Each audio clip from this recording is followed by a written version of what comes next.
नमस्कार, मैं doctor Mukesh Kumar Sharma, associate professor, department of zoology, सम्राट पृथ्वीराज चौहान गवर्नमेंट कॉलेज, अजमेर। पिछली क्लास में हमने ऑपेरॉन जो मॉडल होता क्या है उसके बारे में डिस्कस किया था और किस प्रकार से ऑपेरॉन फंक्शन करता है उस पर हमने डिस्कस किया था कि क्या रिप्रेशन होता है, क्या इंडक्शन होता है और किस प्रकार से प्रोटीन ऑपरेटर रीजन पे बाइंड करती है। आज हम लैक ऑपेरॉन के बारे में डिस्कस कर रहे हैं कि लैक ऑपेरॉन होता क्या है। सबसे पहली बात तो in 1961 Francis Jacob and Jacques Monod proposed the operon hypothesis to account for the coordinated regulation of related metabolic enzymes. The operon was considered to be the unit of gene expression consisting of two classes of genes, the structural genes for the enzymes and regulatory genes that control expression of the structural genes. The two kinds of genes could be distinguished by mutation. Mutations in the structural genes would abolish one particular enzymatic activity, but mutations in a regulatory gene would affect all of the different enzymes under its control. तो सबसे पहली बात कि इन 1961 में Francis Jacob तथा जैक्वस Monod ने सबसे पहले ऑपेरॉन हाइपोथेसिस दी। और ऑपेरॉन हाइपोथेसिस किसके लिए दी? उन्होंने क्या देखा कि जो मेटाबॉलिक एंजाइम्स है ना, वो उनका रेगुलेशन कोऑर्डिनेटेड होता है, यानी एक के बाद एक एंजाइम्स एक्सप्रेस्ड होते हैं। ठीक है, तो मेटाबॉलिक एंजाइम्स का कोऑर्डिनेटेड रेगुलेशन को उन्होंने कहा ऑपेरॉन हाइपोथेसिस। और इनमें क्या होता है, दो प्रकार के जीन्स पाए जाते हैं। एक होता है आपका स्ट्रक्चरल जीन्स, जो कि स्ट्रक्चरल जीन्स क्या होते हैं, वो पर्टिकुलर जो मेटाबॉलिक एंजाइम्स होते हैं, एंजाइम्स को एक्सप्रेस करने वाले जीन्स होते हैं। और एक होता है आपका रेगुलेटरी जीन्स, जो क्या करता है, वो जो स्ट्रक्चरल जीन्स होते हैं उनके एक्सप्रेशन को कंट्रोल करता है। ठीक है, और इन जीन्स के पहचान कैसे हुई? बेसिकली इन जीन्स की पहचान हुई इनके अंदर पाए जाने वाले म्यूटेशंस के द्वारा। यदि म्यूटेशंस स्ट्रक्चरल जीन्स में हो जाएगा तो जिस एंजाइम को बनाने वाले जो स्ट्रक्चरल जीन्स है उनकी एक्टिविटी रुक जाएगी। ठीक है, और यदि मान लीजिए रेगुलेटरी जीन्स में हो जाएगा तो वो क्या करेगा, जितने भी एंजाइम्स हैं जो कि स्ट्रक्चरल जीन्स के द्वारा एक्सप्रेस्ड हो रहे हैं उन एंजाइम्स के एक्सप्रेशन को या तो वो बंद कर देगा या फिर और चालू रखेगा। तो इस प्रकार से म्यूटेशंस के द्वारा ऑपेरॉन मॉडल का पता लगा कि ऑपेरॉन मॉडल्स में दो प्रकार के जीन्स पाए जाते हैं, एक आपके स्ट्रक्चरल जीन्स और दूसरे रेगुलेटरी जीन्स, जिनका की अलग अलग कार्य होता है। अब यदि हम म्यूटेशंस को देखें, यदि म्यूटेशंस इस लैक ऑपेरॉन देखें, mutations of both kinds were known in E. coli for lactose metabolism। और दोनों प्रकार के जीन्स में म्यूटेशंस के पता लगा किसमें, E. coli में, किसके लिए, लैक्टोज जो है उसके मेटाबॉलिज्म के लिए। Mutations is either the LAC-Z genes और the LAC-Y genes could no longer metabolise lactose. अब क्या होता है बेसिकली लैक ऑपेरॉन में तीन प्रकार के जीन्स होते हैं, जेड वाई ए। क्या क्या काम करते हैं वो अपन आगे बात करेंगे। सबसे पहले हम यदि लैक जेड के यदि म्यूटेंट भी देखें तो वो क्या करेगा, बीटा गैलेक्टोसाइडीज जो एक्टिविटी होती है ना वो एब्सेंट हो जाएगी। और लैक वाई में यदि म्यूटेशन हो जाएगा तो लैक्टोज का जो ट्रांसपोर्टेशन है सेल के अंदर वो बंद हो जाएगा। तो इस प्रकार से जेड और वाई यदि जीन्स में यदि म्यूटेशन हो जाएगा तो वो क्या होगा, लैक्टोज को वो मेटाबोलाइज नहीं कर पाएगा। Lac I mutants were different because they both expressed beta galactosidase activity and immediately transported lactose without prior exposure to an inducer. That is, a single mutation led to the expression of lactose metabolic functions independently of inducer। ठीक है, तो इस प्रकार से यदि lack आई में यदि mutation हो जाए तो क्या होगा, वो लगातार जो ZYA जो जीन्स है वो एक्सप्रेस होते रहेंगे, क्योंकि लैक आई में म्यूटेशंस के द्वारा होने से क्या होगा कि आपके रिप्रेसर प्रोटीन है ना जो बाइंड नहीं हो पाएगी, और लगातार ये जो जीन्स है ये इंड्यूस्ड ही रहेंगे। तो इस प्रकार से म्यूटेशंस के द्वारा लैक ऑपेरॉन की एक्टिविटी को हम लोग कंट्रोल कर सकते हैं। और इस जो एक्सप्रेशन होगा उसको हम कहेंगे कॉन्स्टिट्यूटिव एक्सप्रेशन। यदि लैक आई में यदि म्यूटेशन हो जाए तो ये एक्सप्रेशन होगा वो क्या होगा, लगातार होता ही रहेगा। Mutation in the DNA binding sites of the repressor are constitutive because the repressor can not bind the operator. और यदि मान लीजिए रिप्रेसर जो प्रोटीन होता है उसमें दो प्रकार की बाइंडिंग साइट्स होती है, एक होती है आपकी इंड्यूसर बाइंडिंग साइट्स, दूसरी होती है आपकी डीएनए बाइंडिंग साइट्स। तो दोनों ही साइट्स में यदि म्यूटेशन हो जाए तो लैक ऑपेरॉन का एक्सप्रेशन हमेशा कॉन्स्टिट्यूटिव रहेगा, यानी हमेशा लैक का जो एक्सप्रेशन है वो होता ही रहेगा। Mutation in the inducer binding sites of the repressor prevents it from being inactivated and cause अनइंड्यूसिबिलिटी।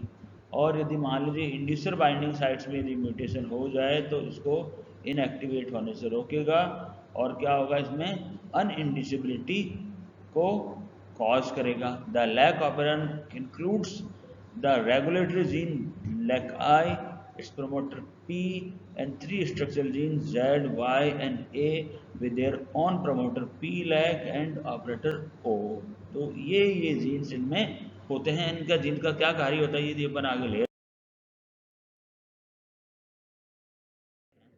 Basically ये देखिए आप लैक ऑपेरॉन का स्ट्रक्चर देखिए आप, है ना। यहाँ पे क्या है आपका लैक आई जीन है, ठीक है, ये इसका प्रमोटर है लैक आई जीन का, ठीक है। फिर इसके बाद में ये इसका ऑपरेटर है और साथ में इसका प्रमोटर भी है ना। यहाँ देखो प्रमोटर लैक्टोज का है और ये आपका ऑपरेटर है। ये जीन्स हो गए लैक जेड जीन हो गया, ये लैक वाई हो गया और लैक ए हो गया, ठीक है। इनकी हम यदि साइज है बेसिकली 3069 बेस पेयर्स है, ये 1251 है, ये 1609 है, यहाँ पे 82 वाला है न्यूक्लियोटाइड्स का, ये 1080 न्यूक्लियोटाइड्स है लैक आई, ठीक है। तो इस प्रकार से ये इतने इतने बेस पेयर होते हैं एमआरएनए के अंदर इस लैक ऑपेरॉन में, ठीक है। और ये क्या करता है, एक प्रोटीन को कोड करता है। लैक आई जो करता है एक टेट्रामेरिक प्रोटीन को कोड करता है जिसको हम कहते हैं रिप्रेसर। लैक जेड जो जीन होता है वो एक अगेन टेट्रामेरिक प्रोटीन को कोड करता है जिसका मॉलिक्यूलर वेट 465 किलो डाल्टन होता है, और उस प्रोटीन का नाम होता है beta galactosidase, beta galactosidase. Lac Y जो होता है वो भी एक मेम्ब्रेन प्रोटीन को कोड करता है जिसको कहते हैं परमिएज, और इसका जो मॉलिक्यूलर वेट होता है 46.5 किलो डाल्टन होता है। और लैक ए जो जीन होता है वो क्या करता है, एक डाइमेरिक प्रोटीन को कोड करता है जिसका मॉलिक्यूलर वेट होता है 45.4, और ये इसका नाम होता है ट्रांस एसिटाइलेज। तो इस प्रकार से लैक ऑपेरॉन में ये तो आपका लैक आई जीन हो गया जिसमें स्वयं का प्रमोटर है, ये जीन एक्सप्रेशन का है, ये आपका अगेन आपका लैक ऑपेरॉन के स्ट्रक्चरल जीन्स का वो हो गया, इसका प्रमोटर है, ये ऑपरेटर है, ये प्रमोटर फॉर लैक जीन्स है, ये ऑपरेटर रीजन है, ये जेड वाई ए, तीन डिफरेंट जीन्स हैं जिनके बारे में हमने अभी पढ़ लिया, आगे और डिटेल में हम पढ़ेंगे। अब यदि हम structural genes of lac operon देखें, जैसे मैंने बताया आपको कि लैक ऑपेरॉन में तीन स्ट्रक्चरल जीन्स होते हैं, एक लैक जेड, एक वाई एंड एक ए, ठीक है। तो बेसिकली क्या होता है, the lac operon occupies 6000 base pair of DNA. At the left the lac I has its own promoter and terminator, इसके बारे में हम नहीं बात करेंगे। The end of the LAC-I region is adjacent to the LAC-ZYA promoter. P, its operator O, occupies the first 26 base pair of the transcription unit. The long LAC-Z genes starts at base 39 and is followed by the LAC-Y and LAC-A genes and a terminator. The protein product enables cells to take up and metabolize beta-galactoside sugars such as lactose. The roles of the three structural genes are as follows. ठीक है. The LAC-Z codes for the enzyme beta galactosidase whose active form is a tetramer of approximately 500 kilodalton. The enzyme breaks the complex beta galactosides into its component sugar. For example, lactose is cleaved into glucose and galactose.